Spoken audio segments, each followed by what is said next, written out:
সেদিন ছিল ঘন আমাবস্যার রাত। চারপাশে নীরবতা, ল্যাম্পপোস্টের লাইটগুলো নষ্ট ছিল।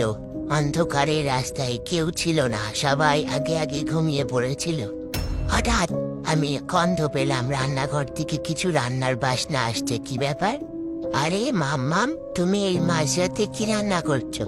মাম্মাম প্রায় এইভাবে মাঝরাতে উঠে রান্না করে যদি খিদা পায়। আমিও বসে থাকলাম। আজকে রান্নার পর আমিও ভাগ বসাবো। এই জলদি করো তো মাম্মাম, নানুমণি উঠে গেলে খবর আছে কিন্তু। আরে মনে হচ্ছে নানুমণি উঠে গেছে। নানুমণির হাতে ধরা পড়ার ভয়ে আমি মামামকে রেখে দৌড় দিলাম। রুমে এসে আমি যা দেখলাম তা দেখার জন্য আমি মোটেও প্রস্তুত ছিলাম না রাসেল ভাই। আমি দেখলাম মাম্মাম বিছানায় কম্বল মুড়িতে ঘুমিয়ে আছে। তাহলে ওটা কে ছিল রান্নাঘরে? আমি এতক্ষণ কার সাথে ছিলাম?